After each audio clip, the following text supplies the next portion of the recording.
Malawi Abdul Basit Bukhari.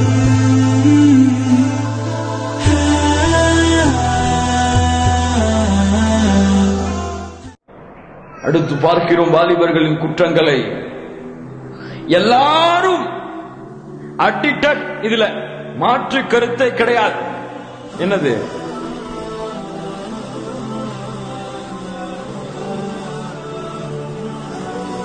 அது கேட்காட்டா தூக்கமே வர மாட்டேங்குதுங்க எனக்கு. கொஞ்சம் கொஞ்சமா மேல கீழ இருந்து மேல போ, உடனே மேல இருந்து போயிடக்கூடாது.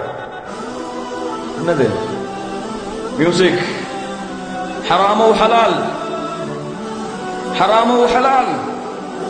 இசையை ஹலாலாக்கி கேட்பவன், இசையை காதுகளிலே கேட்டுக் கொண்டிருப்பவன் எழுதிக் கொள்ளட்டும், அவன் காதுகளிலே அல்லாஹ்வுடைய சாபத்தின் வார்த்தைகள் ஒலித்துக் கொண்டிருக்கிறது. ஷைத்தானின் கீதங்களை கேட்டுக் கொண்டிருக்கிறான், நரகத்தின் பானங்களை காதுகளிலே ஊற்றிக் கொண்டிருக்கிறான். அல்லாஹ்வுடைய மார்க்கத்தில் எந்த வகையிலும் இந்த இசையை அனுமதிக்க எவனாவது ஒருவன் முன்னிட்டால் அவன் மீது அல்லாஹ்வுடைய சாபம் உண்டாகட்டும், அவன் மீது அல்லாஹ்வுடைய தூதருடைய சாபம் உண்டாகட்டும்.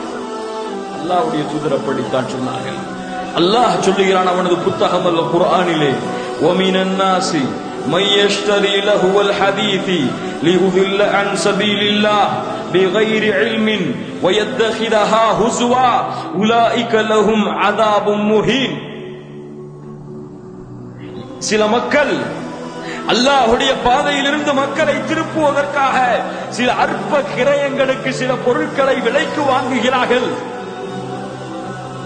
இப்னு அப்பாஸ், இப்னு மஸ்ஊத் ரலியல்லாஹு அன்ஹுமா வ முஜாஹித் வ இக்ரிமா, இரண்டு தாபிஈன்கள். இந்த நான்கு பேர்களும் அல்லாஹ்வின் மீது சத்தியமிட்டு சொல்கிறார்கள், இந்த வசனம் இசையை குறித்துதான் இறக்கப்பட்டது என்று. லா இலாஹ இல்லல்லாஹ். வ நபி மாலிக் அல்-அஷ்ஜரி والله ما كذبني سمع النبي صلى الله عليه وسلم يقول ليكونن من أمتي أقوام يستحلون الحر والحرير والخمر والمعازف. என்னுடைய சமூகத்திலே ஒரு கூட்டம் வரும், அந்த கூட்டம் ஹலாலாக்கும். எதை? மதுவை ஹலாலாக்கும், பட்டு ஆடைகளை அணுவதை ஹலாலாக்கும், இசை கருவிகளை வாசிப்பதை ஹலாலாக்கும். என்னங்க இசையை ஹராம்னு சொல்றீங்க? அதெல்லாம் அந்த காலத்துல அந்த இன்ஸ்ட்ருமெண்ட்லாம் இருந்துச்சா? அந்த காலத்துல இருந்துச்சா கீபோர்ட் எல்லாம்? இல்லையே. அந்த காலத்துல ஹராம் செய்யப்பட்டுச்சுன்னா இதை எங்க ரசூலுல்லாஹ் குறிப்பிட்டிருக்காங்க? எடுத்துக்காட்டுங்க பாப்போம். எதுக்கு ஹராம் சொல்லுங்க விளக்கத்தை. அல்லாஹ்வுடைய நினைவு விட்டு திருப்பது பான்னு சொல்லி சில பேர் விளக்கம் சொல்லுவாங்க. அப்படியா? ஒருத்தர் சொல்றான் என்கிட்ட, நான் சுப்ஹானல்லாஹ் சொல்லிக்கிட்டே கேட்கிறேனே, எனக்கு அல்லாஹ்வுடைய நினைவு அதுதானே அதிகப்படுத்துது. அப்போ அல்ஹம்துலில்லாஹ் அல்ஹம்துலில்லாஹ் அல்லாஹ்வை நினைச்சுக்கிட்டே இந்த பாட்டை கேட்டா ஹலால் ஆயிருமா? ஆயிருமா? இங்க வந்திருக்கக்கூடிய எத்தனை போன்கள்ல இந்த ஷைத்தான் இருக்கிறானா இல்லையா? இருக்கிறானா இல்லையா? எத்தனை போன்கள்ல இந்த ஷைத்தான் ஒளிஞ்சு விளையாடிட்டு இருக்கிறான்.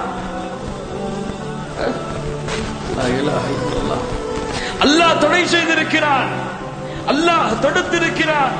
அல்லாஹ்வுடைய மார்க்கத்தில் தடை செய்யப்பட்ட குற்றம் ஹராம் இது. இசையை கேட்ட நிலையிலும் ஒருவன் அல்லாஹ்விடத்திலே துஆ செய்தால் அந்த துஆவை அல்லாஹ் அங்கீகரிக்க மாட்டான். இஸ்லாமிக் சயின்ஸ் எதோட? மியூசிக்கோட. நீங்க பாத்தீங்களா? இந்த பாட்டை கேட்டு பாருங்க, எப்படி அல்லாஹ்வை புகழ்றாரு பாருங்க. ஷைத்தானின் விளையாட்டுகள் இவை. அல்லாஹ் ஷைத்தான் விளையாடுகிறான் இதன் மூலமாக. ஹராம், ஒரு ஹராமை எந்த விதத்திலும் ஹலாலாக்குவதற்கு எவனுக்கும் அதிகாரம் கிடையாது. இந்த மார்க்கம் முடியுமா? ஹலால கூட சில விஷயங்களை தடை செய்யலாம், சில முக்கியமான நிலைமைகள்ல. ஆனா ஹராம் என்று தடுக்கப்பட்ட ஒரு விஷயத்தை எந்த ஒரு காரணத்தை கூறியும் நாக்க முடியாது, ஹலாலாக்க முடியாது. உதாரணத்துக்கு எடுத்துக்கோங்க, ஒரு கோழிய இன்னைக்கு அதெல்லாம் நமக்கு எங்க பாக்குறோம், யாராவது அறுத்து கொடுத்தா வாங்கிட்டு வந்துடுறோம். பிஸ்மில்லான்னு சொல்லாம ஒரு ஆள் அறுத்துட்டார். பிஸ்மில்லான்னு சொல்லாம ஒரு கோழியை அறுத்து விட்டார்கள். ஐயோ கோழி ஹராம் ஆயிடுச்சு, இதை ஹலாலாக்கணும்னு சொல்லி இங்க கொண்டு போறாங்க. மஸ்ஜிதுல் ஹராமுக்கு கொண்டு போய் ஹஜருல் அஸ்வத் கல்லு பக்கத்துல வச்சு ஜம்சம் தண்ணிய உலகத்தில் கூடிய எல்லா உலமாக்களும் ஊற்றி, எல்லா உலமாக்களும் ஷேഖ்களும் வலியுல்லாக்களும் அவுலியாக்களும் எல்லாரும் சேர்ந்து பிஸ்மில்லா பிஸ்மில்லா பிஸ்மில்லான்னு சொல்லி அறுத்தாலும் இந்த கோழி என்னாகாது, ஹலால் ஆகாது. ஹராம் ஹராம் தான், ஹலால் ஹலால் தான். அதை எந்த வகையிலும் ஹலாலாக்குவதற்கு எவர்களுக்கும் அதிகாரம் இல்லை. இசை கருவிகள் வாசிக்கப்பட்ட எதுவாக இருந்தாலும் சரி, அது காதல் பாடல்களாக இருந்தாலும் கவிதைகளாக இருந்தாலும் வாசிக்கக்கூடிய நல்ல வார்த்தைகளாக இருந்தாலும் சரி, அது இந்த மார்க்கத்திலே தடை செய்யப்பட்டது. ஆனா இவர் தான் முதல் நாளா போய் அதை டவுன்லோட் பண்ணி ப்ளூடூத்ல ஷேர் பண்ணிட்டு உட்கார்ந்துருப்பார் காலேஜ்ல. இந்த வாலிப பெண்ணு தான் முதல் நாளா, அதுவும் சில நடிகர்கள் இருக்கிறார்கள், அதற்காகவே பாடல்களை எல்லாம் படிப்பார்கள், காதல் கீதங்கள் என்று. அதை அப்படியே டவுன்லோட் செய்து உடனடியாக எல்லோருக்கும் ப்ளூடூத் மூலியமாக நரகத்தின் டிக்கெட்டுகளை எழுதி கொடுத்து கொண்டிருக்கிறார்கள். ஃப்ரீ டிக்கெட், அதுவும் இன்னைக்கு ஃப்ரீ டவுன்லோட். நரகத்துக்கு ஃப்ரீயா எல்லாத்தையும் அனுப்புறாங்க காபீர்கள், ஃப்ரீயா யகூதிகள் அனுப்புறாங்க. சீக்கிரமா போய் சேர்ந்தா இதெல்லாம் செஞ்சா அல்லாஹ் மன்னிப்பானாக, அல்லாஹ் பாதுகாப்பான்.